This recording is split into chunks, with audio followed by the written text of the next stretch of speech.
Asunto porque la contratación de personas con discapacidad ha experimentado durante 2020 un desplome del 30%. Estos datos se han dado a conocer durante la presentación del informe del Observatorio sobre Discapacidad y Mercado de Trabajo de la Fundación ONCE. Las consecuencias de la pandemia se han visto agravadas en este colectivo. Pues vamos a hablar ya de este asunto con Miguel Ángel Denis, que es el presidente de la Fundación ONCE Canarias. ¿Qué tal? Muy buenos días, señor Denis. Bueno, la tendencia, sin embargo, ha sido positiva en los últimos 7 años en cuanto a contrataciones y se ha roto en 2020. ¿Qué cifras se barajaban antes de la pandemia? Pues antes de la pandemia crecíamos, no de la manera que nos gustaría, pero como tú bien dices, desde 2014, desde la propia Fundación ONCE, con la colaboración de Europa, hemos conseguido, en primer lugar, tratar de tener datos, de tener estadísticas. Por eso se habla desde 2014 como elemento que nos puede servir de termómetro y de parámetro para medir. Y sí, íbamos creciendo. Ahora el 2020 fue, como bien dices, un desplome, pero evidentemente tenemos que seguir avanzando porque el punto de partida era francamente desfavorable para las personas con discapacidad. Claro, Canarias además acusa de las peores cifras, ¿no? Cerca del 47%. ¿Tiene que ver también con el sector turístico, con todos los sectores en los que estaba integrado el colectivo?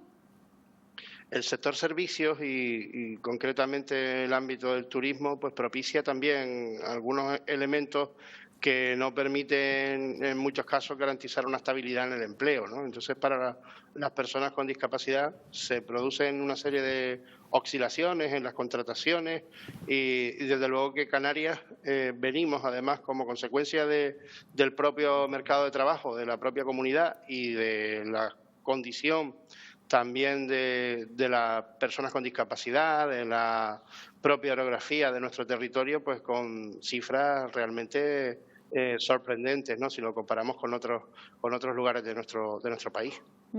Aquí puede incidir también el hecho de que la COVID haya frenado las contrataciones, porque además se trata de un sector especialmente vulnerable. Sí, también tiene algo que ver. Es decir, la situación de pandemia desconocida para todos, evidentemente puso freno especialmente a lo que ya tenía muchísimas dificultades, ¿no? Puso en evidencia que la contratación de empleo de personas con discapacidad tiene mucho que hacer y requiere que todos los agentes que formamos parte de la búsqueda y la inserción laboral de las personas con discapacidad, pues busquemos también otras alternativas. Pero desde luego que la pandemia fue un auténtico freno y sí que como colectivo vulnerable y también por los servicios que veníamos prestando, pues también se produjo un descenso de la actividad, por tanto, un descenso del empleo. Bueno, antes de este año tan tremendo que hemos sufrido en todos los ámbitos y en todos los sentidos, las contrataciones de personas con discapacidad se producen en los mismos sectores, se ha ido ampliando un poco la visión a la hora de contratar a personas con discapacidad, ¿o no?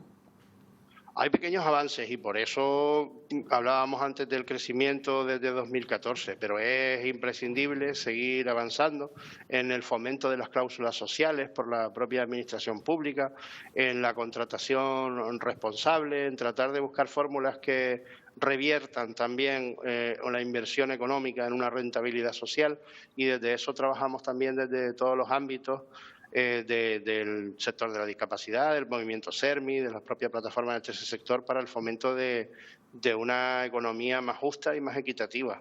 Claro, que no sean trabajos precarios, ¿no?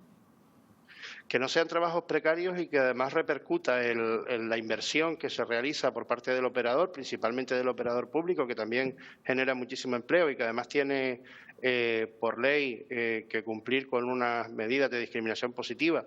En la contratación de personas con discapacidad pues requiere que hagamos ese esfuerzo y que busquemos otras alternativas y tratemos de mejorar las posibilidades de los sectores en los que por lo general o de forma tradicional tienen empleo las personas con discapacidad. Tenemos empleo. La mejor prueba quizá de que la contratación de personas con discapacidad es un valor es que en la mayoría de esos contratos temporales se acaban convirtiendo en contratos indefinidos. Sí, afortunadamente esa es un modelo de contratación que al final revierte en la estabilidad laboral, que es lo mejor que se le puede proporcionar a una persona, y por supuesto para nosotros, para las personas con discapacidad, evidentemente el empleo significa el mejor elemento para la inclusión. Por tanto, un empleo estable es sin ningún género de dudas el mejor servicio, que además nosotros lo que pretendemos es seguir devolviendo y contribuir a la sociedad como personas que con nuestro trabajo y con nuestro esfuerzo poder desarrollarnos plenamente, ¿no?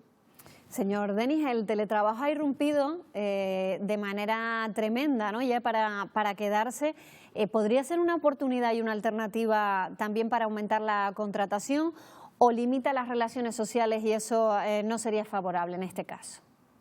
Creemos que es una oportunidad, la verdad que ha venido para quedarse, como bien dices.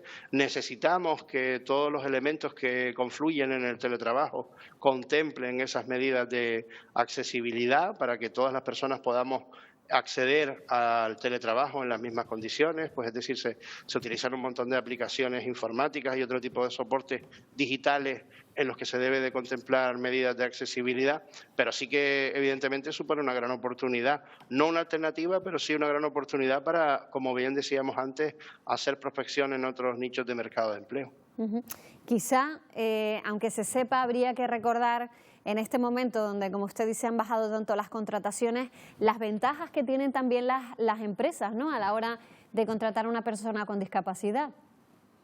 Pues sí, hay una serie de bonificaciones estipuladas que, como bien decimos, son medidas de discriminación positiva, porque la tasa de desempleo de las personas con discapacidad es extremadamente alta. Solo 3 de cada 10 personas con discapacidad en condiciones de trabajar tienen trabajo. Por eso existen esas bonificaciones, ventajas económicas, pero también ventajas en el ámbito de lo social. Una persona con discapacidad que está dispuesta a aportar en el ámbito de la empresa y demás, pues sin ningún género de dudas nos dice que son empresas más abiertas, empresas más adaptadas a los tiempos y empresas incluso más tolerantes, donde el clima laboral es bastante positivo.